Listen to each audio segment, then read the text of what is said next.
Welcome students. Let's discuss the motion of a charged particle in a uniform electric field. तो देखिए, मान लेते हैं कि कोई चार्ज पार्टिकल है प्लस क्यू, ठीक है ना, जिसका मास कितना है m है और किस वेलोसिटी से मूव कर रहा है, v वेलोसिटी से मूव कर रहा है अलोंग OX, x एक्सिस के अलोंग मूव कर रहा है, ठीक है ना। कि मान लो कि हम ओरिजिन से यहां से हम किसी चार्ज पार्टिकल को फायर करते हैं, तो जब इलेक्ट्रिक फील्ड सेटअप नहीं होगी, नॉर्मल जब कंडीशन होगी, तो वो चार्ज पार्टिकल कहां स्ट्राइक करेगा। ये मान लीजिए स्क्रीन है इसके सामने, ये क्या है आपकी, ये स्क्रीन है।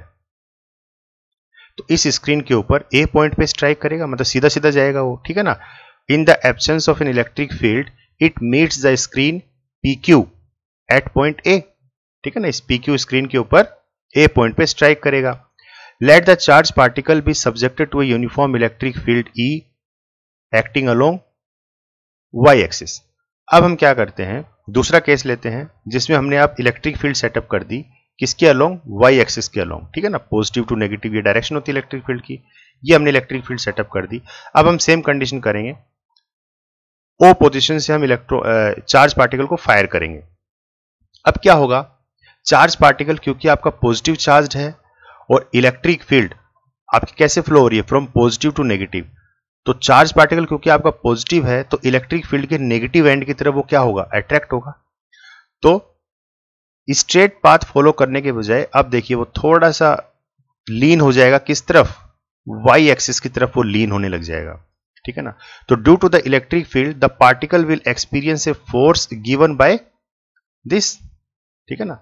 अब इलेक्ट्रिक फील्ड क्या करेगा, एक इलेक्ट्रोस्टैटिक फोर्स जनरेट करेगा और ये फोर्स किसके ऊपर लगेगा, उस चार्ज पार्टिकल के ऊपर लगेगा और वो अपनी तरफ खींचेगा, क्योंकि जो इलेक्ट्रिक फील्ड की डायरेक्शन होती है वही इलेक्ट्रोस्टैटिक फोर्स की भी डायरेक्शन होती है।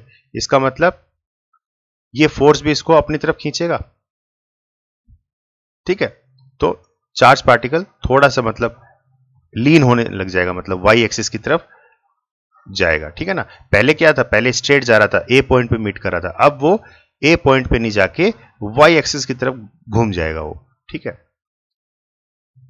The direction of this force is in the direction of electric field that is along OY। तो जो फोर्स की डायरेक्शन है वो भी इलेक्ट्रिक फील्ड की डायरेक्शन ही है, सेम डायरेक्शन होते हैं दोनों की। तो therefore acceleration along OY is, तो एक्सेलरेशन क्या होगी यहां पे, तो देखिए फोर्स इज इक्वल टू क्या होता है, QE, और फोर्स इज इक्वल टू हमने पढ़ा है मास इनटू एक्सेलरेशन, ठीक है। तो यहां पे मास किसका है, चार्ज पार्टिकल का, और A क्या है, the acceleration of that charge particle, ठीक है। तो यहां से हम A की वैल्यू निकाल लेंगे। तो ये तो आ गई उस चार्ज पार्टिकल की एक्सेलरेशन की, किस तरीके से एक्सेलरेट करेगा, तो ये इक्वेशन आ गई हमारे पास। This acceleration being perpendicular to the motion of the charge particle will not change the speed of the charge particle along OX। अब इस एक्सेलरेशन से हमें क्या समझ में आया कि वेलोसिटी में कहीं कोई चेंज नहीं हो रहा है, ठीक है ना। इसका मतलब ये एक्सेलरेशन जो है एक तरीके से आप कह सकते हो यूनिफॉर्म है, या फिर कह लो कि कांस्टेंट एक्सेलरेशन है, फिक्स है, क्योंकि देखिए इलेक्ट्रिक फील्ड भी फिक्स है, चार्ज भी हमने फिक्स ले रखा है, मास उसका फिक्स ही है, ठीक है। तो सारी चीजें फिक्स है, इनकी एक्सेलरेशन की जो वैल्यू है वो कांस्टेंट है। इसका मतलब क्या हुआ कि जो चेंज इन वेलोसिटी है, चेंज इन वेलोसिटी वो क्या है, जीरो है, क्योंकि एक्सेलरेशन क्या होता है, rate of change of velocity होता है ना। तो एक्सेलरेशन में अगर कोई चेंज नहीं आ रहा है, अगर ये आपकी अगर कांस्टेंट है, इसका मतलब डेल्टा V भी क्या हो गया आपका, जीरो हो गया, ठीक है। तो वेलोसिटी में कोई चेंज नहीं आएगा। If x is the length of the region of electric field, then the time taken by the charged particle to traverse it is given by, कि मान लीजिए कि ये जो इलेक्ट्रिक फील्ड जितने रीजन में दे रखी है उसकी जो लेंथ है वो कितनी है, x है, ठीक है। तो इस पूरी इलेक्ट्रिक फील्ड को पार करने में उसको कितना टाइम लगेगा, तो टाइम क्या हो गया, डिस्प्लेसमेंट अपॉन वेलोसिटी, तो डिस्प्लेसमेंट x और वेलोसिटी v है, ठीक है ना।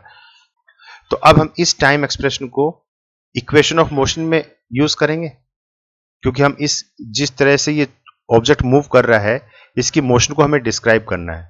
तो as per kinematic equations of motion we have s equals to ut plus half of at square, ठीक है। तो y डायरेक्शन के अलोंग कितना डिस्प्लेसमेंट हुआ, तो डिस्प्लेसमेंट अलोंग y एक्सिस हम देख रहे हैं। तो इनिशियल वेलोसिटी तो क्या है, जीरो है, क्योंकि ओरिजिन पे चार्ज पार्टिकल क्या था, रेस्ट पे था, तो इनिशियल वेलोसिटी 0, टाइम मान लीजिए t ले रहा है, प्लस हाफ ऑफ एक्सेलरेशन हम पीछे निकाल चुके हैं QE अपॉन m और t स्क्वायर। इसको जब हम सोल्व करेंगे तो हमारे सामने क्या आएगा, half of QE upon m और t की जगह क्या आ जाएगा, x अपॉन v, जो हमने पीछे निकाला था उसका स्क्वायर। ठीक है, तो देखिए इस पूरे एक्सप्रेशन को हमने इन टर्म्स ऑफ y रख दिया, sorry x in terms of x हमने रख दिया, तो x स्क्वायर क्या हो गया, 2mv square upon QE y। अब ये जो पूरा फैक्टर है ये एक तरीके से कांस्टेंट है, तो इसको हम मान लेते हैं k के बराबर। तो एक्सप्रेशन क्या हो गया, x square is equal to ky।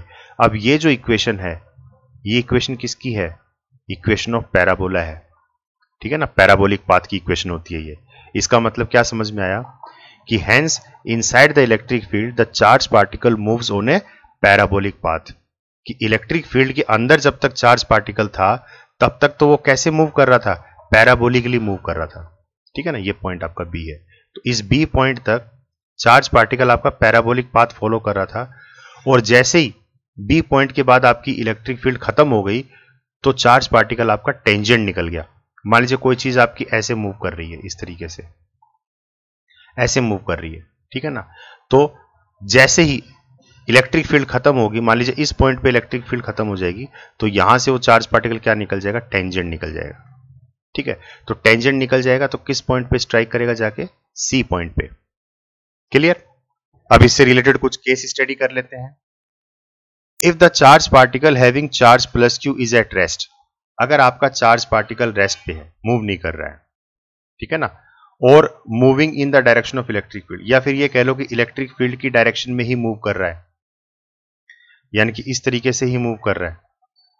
ठीक है ना, it experiences a force of QE, तो कितना फोर्स एक्सपीरियंस करेगा वो, कितना फोर्स एक्सपीरियंस करेगा, QE के बराबर, इन the direction of electric field, and hence the particle is accelerated in the direction of E, तो इतना फोर्स उसके ऊपर लगेगा, और धीरे धीरे क्या होगा, उसकी वेलोसिटी बढ़ती चली जाएगी। तो स्टार्टिंग वेलोसिटी मान लीजिए उसकी कम होगी, और धीरे धीरे जैसे जैसे ऊपर उठेगा y एक्सिस के अलोंग, उसकी वेलोसिटी जो है धीरे धीरे इंक्रीज होती चली जाएगी। ठीक है, तो ये कह रहा है केस 1। केस 2 देखिए, if the charge particle is made to move in the direction opposite to the electric field, अगर हम चार्ज पार्टिकल को इलेक्ट्रिक फील्ड के अपोजिट डायरेक्शन में मूव करवाएं, मतलब यहां से इस तरीके से अगर हम मूव करवाएं, तब इसके ऊपर जो फोर्स एक्ट होगा वो क्या होगा, F equals to minus QE। ठीक है ना, क्योंकि डायरेक्शन अपोजिट हो गई ना, तो उसको हमने माइनस से शो किया, तो माइनस QE उस पर फोर्स एक्ट होगा, and hence it will retard, तो इसकी वेलोसिटी धीरे धीरे क्या होगी, कम होगी। ठीक है ना, धीरे धीरे उसकी वेलोसिटी कम होगी, और अल्टीमेटली ऑब्जेक्ट क्या हो जाएगा, आपका रुक जाएगा, रेस्ट पे आ जाएगा।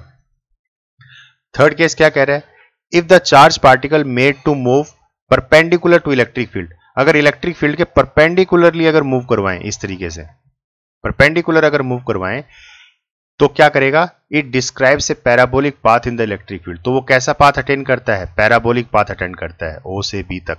ये देखिए, ये पैराबोलिक पाथ है, जो पीछे हमने एक्सप्रेशन निकाला था, x square is equal to KY। ठीक है ना, तो ये पैराबोलिक पाथ की इक्वेशन होती है। तो अगर इलेक्ट्रिक फील्ड के परपेंडिकुलर कोई पार्टिकल आएगा तो पैराबोलिक पाथ फॉलो करेगा, इलेक्ट्रिक फील्ड के अगर एंटी पैरेलल आएगा तो उसकी स्पीड धीरे धीरे रुक जाएगी, और इलेक्ट्रिक फील्ड के ही अलोंग जाएगा तो उसकी स्पीड धीरे धीरे बढ़ जाएगी। ठीक है ना, तो ये 3 केस हमने इसमें स्टडी किए हैं। Next we have the motion of charge particle in a uniform magnetic field. तो जैसे हमने इलेक्ट्रिक फील्ड में देखा था कि चार्ज पार्टिकल कैसे बिहेव करता है, अब हम देखेंगे कि मैग्नेटिक फील्ड के अंदर चार्ज पार्टिकल कैसे बिहेव करता है। तो देखिए, let a charge particle of mass m and charge q enters in a uniform magnetic field at O। ठीक है, तो इस ग्राफ को देखिए ध्यान से, ये तो आपकी मैग्नेटिक फील्ड सेटअप हो रखी है, ठीक है ना, अलोंग x एक्सिस। ठीक है, और इस मैग्नेटिक फील्ड के अंदर इस ओरिजिन से एट एन एंगल थीटा हम टेस्ट चार्ज को इंट्रोड्यूस करवाते हैं। ठीक है, जिसका मास क्या है, m है, और किस वेलोसिटी से इंट्रोड्यूस करवा रहे हैं, v वेलोसिटी से इंट्रोड्यूस करवा रहे हैं, मेकिंग एन एंगल थीटा, और थीटा डिग्री पे उसको इंट्रोड्यूस करवा रहे हैं। ठीक है, बात समझ में आ रही है।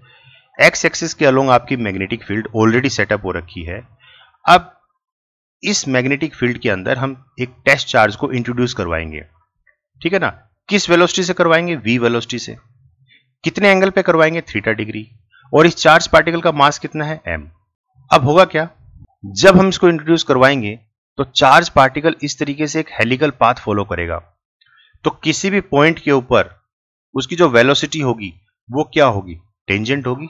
तो अब इसी वेलोसिटी को हम इन टर्म्स ऑफ कंपोनेंट्स रिजोल्व कर लेते हैं, अलोंग एक्स एक्सिस और अलोंग वाई एक्सिस, ठीक है ना। तो ये जो वेलोसिटी है इसको हमने वी एक्स और v y, velocity along x axis, velocity along y axis, in terms of component हम इसको रिजोल्व करेंगे। तो इसका कंपोनेंट क्या आएगा? v cos थीटा, और ये क्या आ जाएगा? v sin theta. यही हो गए इसके x और y कंपोनेंट्स, ठीक है ना। तो वेक्टर्स आप लोगों ने पढ़े हैं 11th क्लास में। तो देखिए, resolving v in terms of its components, तो v cos थीटा क्या है? कंपोनेंट है of velocity along x axis, और v sin थीटा क्या है? Component of velocity along y axis. अब देखिए, for component v sin theta, इस कंपोनेंट की हम बात कर लेते हैं जो कि y एक्सिस के अलोंग है। The force acting on the charge particle due to magnetic field, तो मैग्नेटिक फील्ड की वजह से जो चार्ज पार्टिकल के ऊपर जो फोर्स लगेगा वो फोर्स कैसा आता है कि जो मैग्नेटिक फोर्स होता है वो किसके बराबर होता है? Q v B sine theta. तो आप इसको डायरेक्ट भी लिख सकते हो, यहां पे इसको प्रोपोर्शनलिटी के फॉर्म में लिखा है तो फिर यहां पे प्रोपोर्शनलिटी कांस्टेंट k कर दिया, जिसको हमने बाद में 1 कर दिया, तो बात ले दे कि वहीं आ जाती है, ठीक है ना। तो ये आप डायरेक्ट भी लिख सकते हो। तो मैग्नेटिक फोर्स क्या है? Q v B sine theta, ठीक है ना।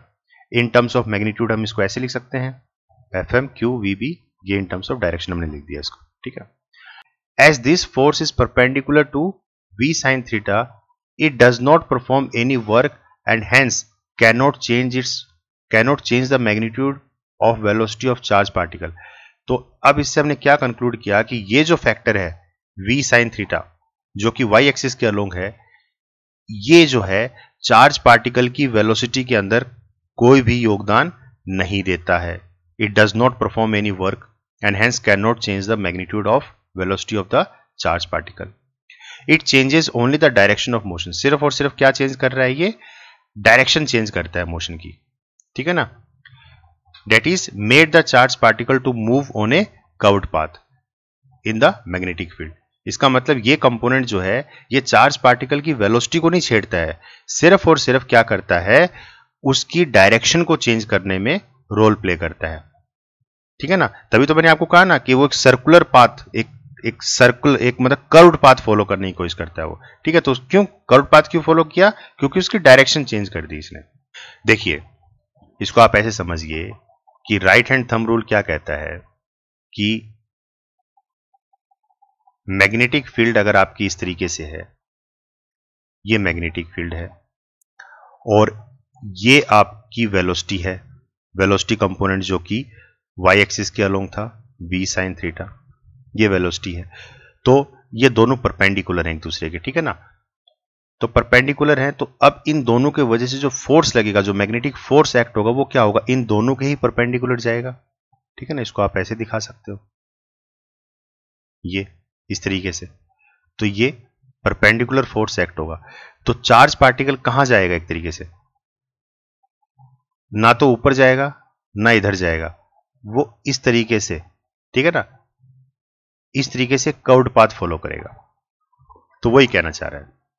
तो since v sin theta is a perpendicular component to magnetic field, we assume that magnetic field is perpendicular down the plane of the paper। तो हम मान लेते हैं कि जो मैग्नेटिक फील्ड है जो कि x एक्सिस के अलोंग जा रही थी, तो पेपर के ऊपर उसको हम कैसे दिखा रहे हैं कि x एक्सिस आपका जो है इनटू द पेपर है, ठीक है ना।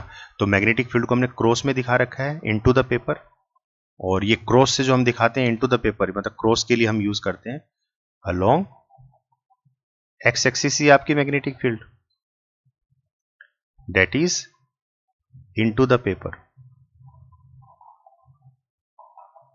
ठीक है ना। मतलब सिचुएशन वही है, ये जो मैग्नेटिक फील्ड थी ना किसके अलोंग जा रही थी? एक्स एक्सिस के अलोंग जा रही थी। तो हमने इसको इस तरह से घुमा दिया कि अगर आप पेपर पे ड्रॉ करोगे तो ये पेपर के अंदर जाएगी,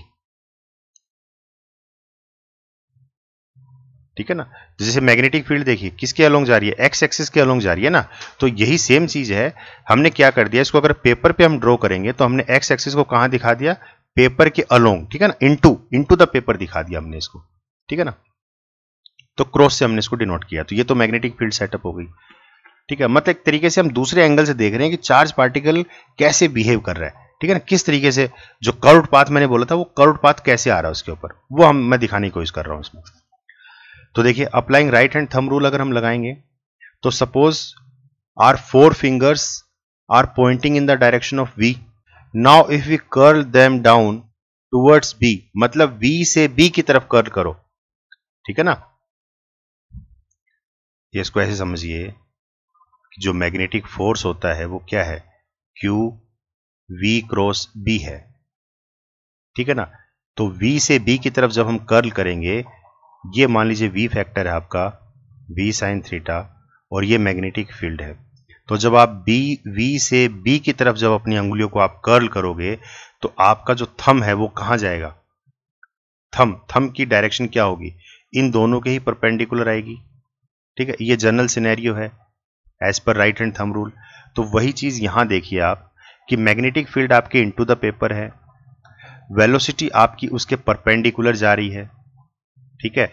जैसे कि अगर हम ये पेपर की शीट माने तो मैग्नेटिक फील्ड तो इसके अंदर जा रही है, ठीक है ना, और जो चार्ज पार्टिकल की जो वेलोसिटी है वो इसके अलोंग इस तरीके से जा रही है पेपर के ऊपर। तो दोनों एक दूसरे के परपेंडिकुलर हो गए कि नहीं हो गए। अब जो फोर्स लगेगा वो इन दोनों के ही परपेंडिकुलर लगेगा, यानी कि इस तरीके से लगेगा, इस तरीके से, ठीक है ना, इस तरीके से लगेगा। तो वो उसी की बात हो रही है। तो applying right hand rule, suppose our 4 fingers are pointing in the direction of velocity.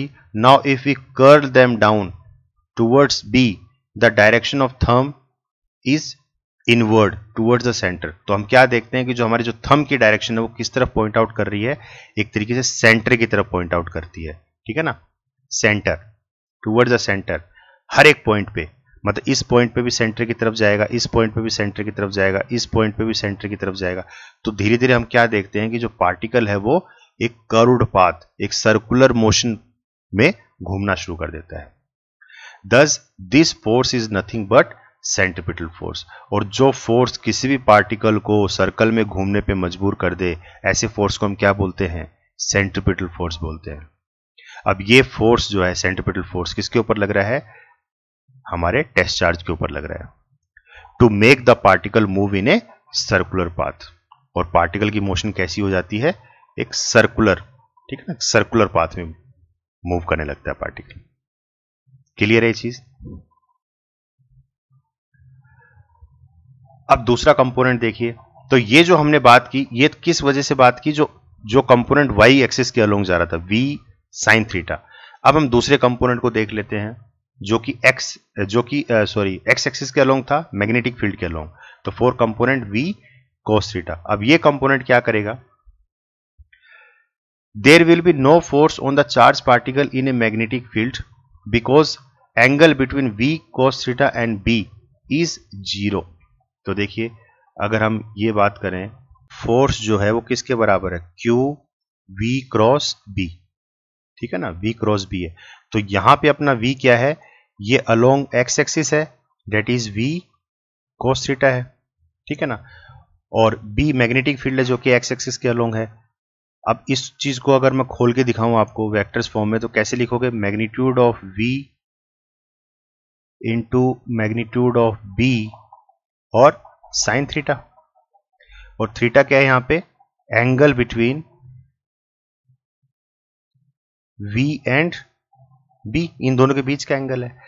अब ये कंपोनेंट भी किसके अलोंग है, x एक्सिस के अलोंग है, और जो b है मैग्नेटिक फील्ड है वो भी किसके अलोंग है, x एक्सिस के अलोंग है।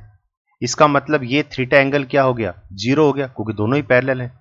तो जब साइन थीटा 0 हो गया, इसका मतलब ये पूरा फैक्टर आपका क्या हो गया, 0। इसका मतलब मैग्नेटिक फोर्स आपका क्या निकल के आया, 0।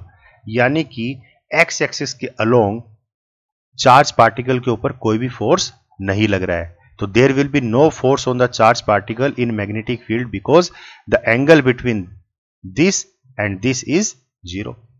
Thus the charged particle covers the linear distance in direction of magnetic field with a constant speed. इसका मतलब क्या हो गया कि चार्ज पार्टिकल नॉर्मल स्पीड से एक्स एक्सिस की अलोंग जो है वो मूव करेगा। ठीक है, तो अब देखिए दो हमारे पास केस आ गए कि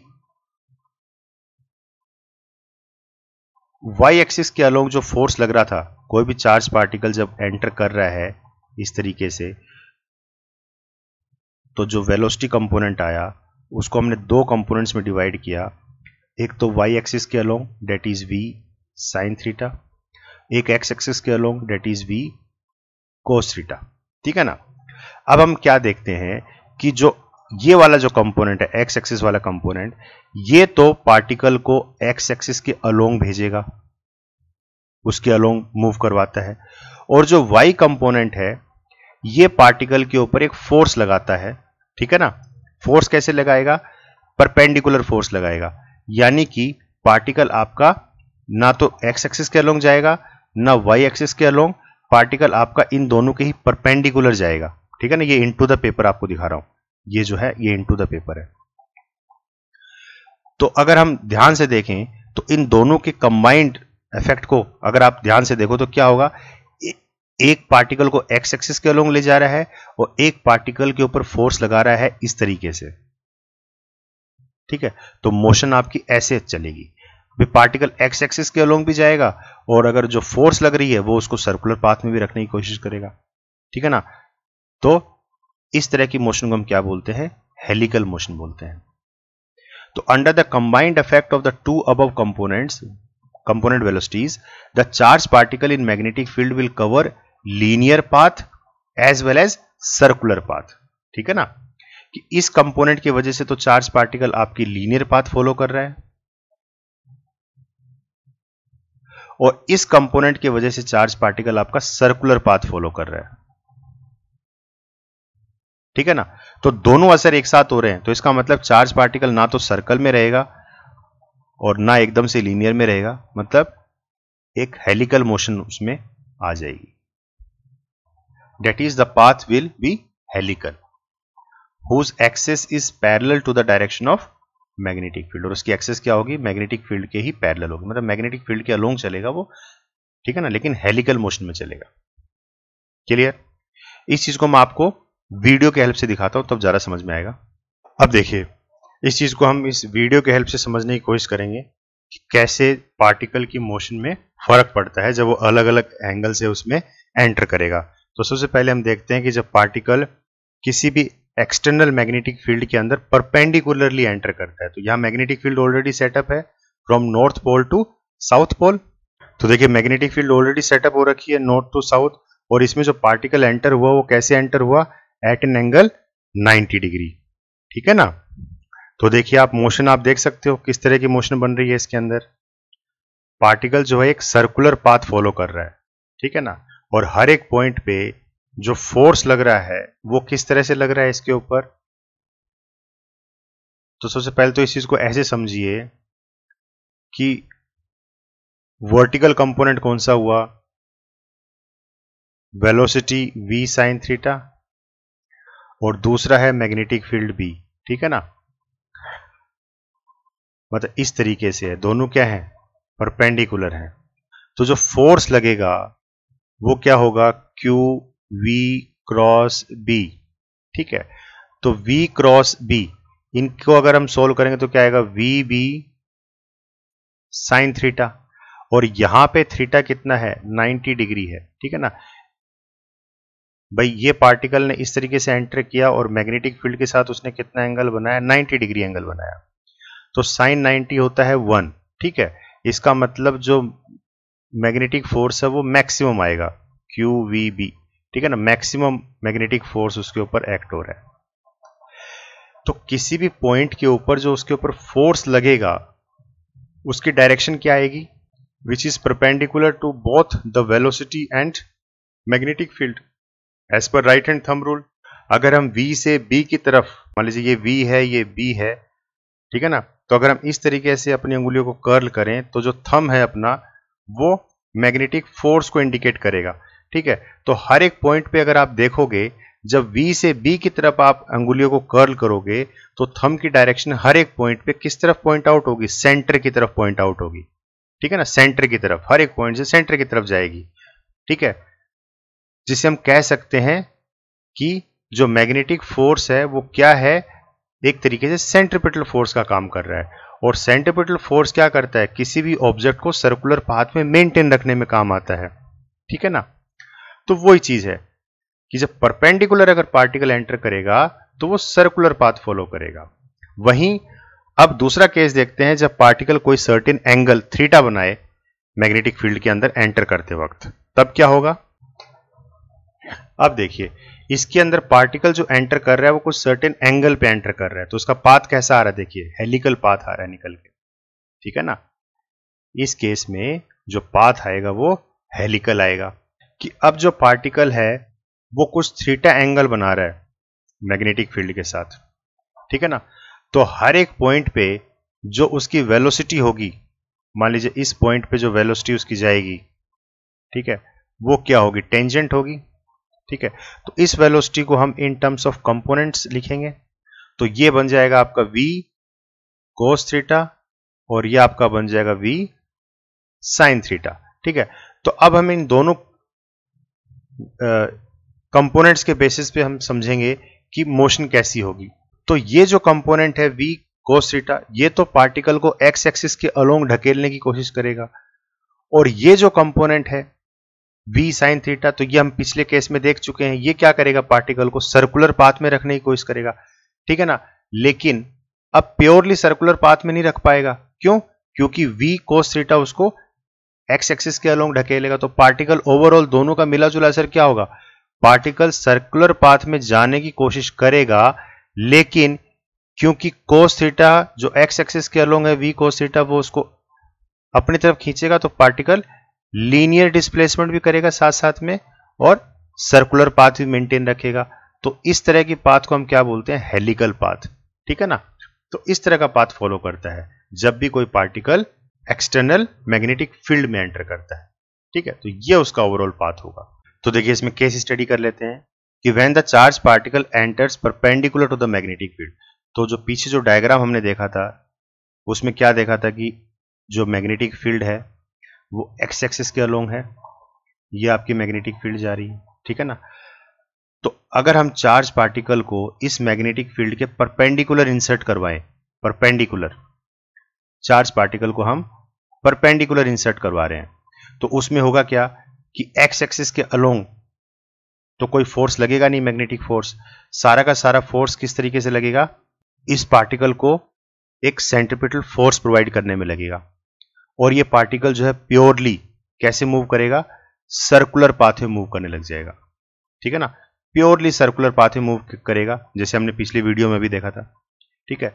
और वहीं अगर इस पार्टिकल को मैं परपेंडिकुलर मूव ना करवाकर अगर किसी एंगल पे मूव करवाता हूं, किसी सर्टेन एंगल थीटा पे मूव करवाता हूं, यहां जैसे 90 डिग्री पे मूव करवाया था, यहां किसी एंगल थीटा पे मूव करवाता हूं, तो उस केस में ये पार्टिकल कैसी मोशन रखेगा, हेलिकल मोशन शुरू कर देगा इस तरीके से, ठीक है ना। तो ये फर्क। तो देखिए कुछ टर्म्स हैं हमारे सामने हेलिकल मोशन से रिलेटेड, तो वो मैं एक एक करके डिस्कस कर लेता हूं। रेडियस ऑफ हेलिक्स, जो हेलिकल पाथ फॉलो हो रहा है उसकी रेडियस अगर निकाली जाए, ठीक है ना, ये रेडियस है, रेडियस निकाली जाए तो उसकी वैल्यू क्या आएगी, तो radius of the circular component of motion where theta is equal to 90 degree. तो देखिए जो मैग्नेटिक फोर्स है वो किसके बराबर हम ले सकते हैं, सेंट्रीपिटल फोर्स, क्योंकि ऑब्जेक्ट को एक सर्कुलर पाथ तो प्रोवाइड करवा ही रहे हैं ना मैग्नेटिक फोर्स, तो हम मैग्नेटिक फोर्स को सेंट्रीपिटल फोर्स के साथ कोरिलेट कर सकते हैं, ठीक है ना, एफसी सेंट्रीपिटल फोर्स। तो मैग्नेटिक फोर्स क्या है, क्यू वी क्रॉस बी, और सेंट्रीपिटल फोर्स कितना होता है, m v square upon r, ये आपने 11th क्लास में पढ़ा है फॉर्मूला, ठीक है। इनको ओपन कर लीजिए, v B q v B, और मैक्सिमम इफेक्ट के लिए अपन क्या करेंगे, साइन 90 ले लेंगे, साइन 90 कितना होता है 1, ठीक है ना। थीटा पर 90 क्यों लिया है, मैक्सिमम इफेक्ट के लिए, ताकि मैक्सिमम मैग्नेटिक फोर्स एक्ट हो, ठीक है। तो ये मैक्सिमम वैल्यू है इसकी। तो यहां से देखिए आर हम निकाल सकते हैं, आर क्या है, रेडियस ऑफ हेलिक्स है, तो वो हमने निकाल दी, कितनी आई, mv upon qb। m is the mass of the charged particle, v is the velocity of the charged particle, q charge itself and b is the magnetic field। वही देखिए frequency क्या होगी इसकी, फ्रीक्वेंसी क्या होती है, द नंबर ऑफ ऑसिलेशंस पर second. तो एक सेकेंड में कितनी ऑसिलेशंस यानी कितने राउंड्स कंप्लीट करेगा, ठीक है। तो वो कैसे आएगा, तो देखिए लीनियर वेलोसिटी और एंगुलर वेलोसिटी में क्या रिलेशन है, v is equal to r omega, where omega is angular velocity and v is linear velocity, ठीक है। तो ओमेगा क्या हो गया, v अपॉन आर। तो जो पीछे हमने r निकाला था, रेडियस, हेलिक्स की जो रेडियस निकाली थी वो यहां पुट कर दो, ठीक है। तो यहां से हम ओमेगा निकाल लेंगे, और ओमेगा किसके बराबर होता है, 2 पाई f, फ्रीक्वेंसी होती है ना, 2 पाई f कह लो या 2 पाई न्यू कह लो, फ्रीक्वेंसी का ही सिंबल है ये। तो यहां से हम फ्रीक्वेंसी निकाल लेंगे, कितनी आई, Q B upon 2 pi m। So this is the frequency of helical motion. Next है टाइम पीरियड। अब टाइम पीरियड क्या होता है, the time taken to complete one revolution, मतलब एक पूरा चक्कर निकालने में कितना टाइम लग रहा है, ठीक है। तो वो किसके बराबर होता है, फ्रीक्वेंसी क्या होती है, 1 अपॉन टी होता है, ठीक है। तो टी क्या हो जाएगा, 1 अपॉन एफ। तो फ्रीक्वेंसी का ही रेसिप्रोकल कर देंगे हम, ठीक है। तो कितना आया, 2 पाई एम अपॉन क्यू बी, ये आ गया टाइम पीरियड, ठीक है। और यू कैन से दूसरे तरीके से अगर आप निकालना चाहो तो टाइम किसके बराबर होगा, डिस्टेंस अपॉन वेलोसिटी। तो टोटल डिस्टेंस कितना कवर किया, भाई पूरा एक सर्कल कंप्लीट हो गया ना उसका, तो पूरा सर्कुलर सर्कमफ्रेंस कितनी होती है, 2 पाई आर, और वेलोसिटी क्या है उसकी, v है, ठीक है ना। तो 2 पाई अपॉन v और r की वैल्यू पुट कर दो, रेडियस ऑफ हेलिक्स जो हमने निकाली थी mv अपॉन bq। तो इसमें देखिए v से v कट जाएगा, क्या बचा, 2 पाई m अपॉन bq। तो ऐसे भी निकाल सकते हो आप, या फिर आप डायरेक्ट इस तरीके से निकाल सकते हो। क्लियर है। Next we have pitch. Pitch क्या होती है, ये वाला जो गैप होता है, मैंने कहा था ना हेलिकल मोशन करेगा, वो हेलिकल मोशन करेगा तो धीरे धीरे डिस्प्लेस भी तो हो रहा है ना एक्स एक्सिस के अलोंग। तो हर एक राउंड के बाद कितना डिस्प्लेस हो रहा है, ये आपकी पिच होती है। तो the distance moved along the magnetic field, ठीक है ना, मैग्नेटिक फील्ड के अलोंग कितना डिस्टेंस मूव किया, और linear distance covered during one revolution, मतलब हर एक चक्कर के बाद, हर एक रेवोल्यूशन के बाद कितना लीनियर डिस्टेंस कवर कर रहा है वो, तो वो आपकी पिच हो गई, ठीक है। तो पिच क्या, एक तरीके से डिस्प्लेसमेंट ही तो है ये। तो डिस्प्लेसमेंट क्या होता है, वेलोसिटी इनटू टाइम, ठीक है, वेलोसिटी इनटू टाइम। तो वेलोसिटी और टाइम का एक्सप्रेशन हमने पीछे निकाला है, वो यहां पुट कर दो, 2 पाई एम अपॉन क्यू बी, ठीक है। तो ये आपकी आ गई पिच। क्लियर है। Dear students, here I am providing you with the link of some important books which is going to be very helpful for you. You can purchase them directly from Amazon at a very reasonable rate.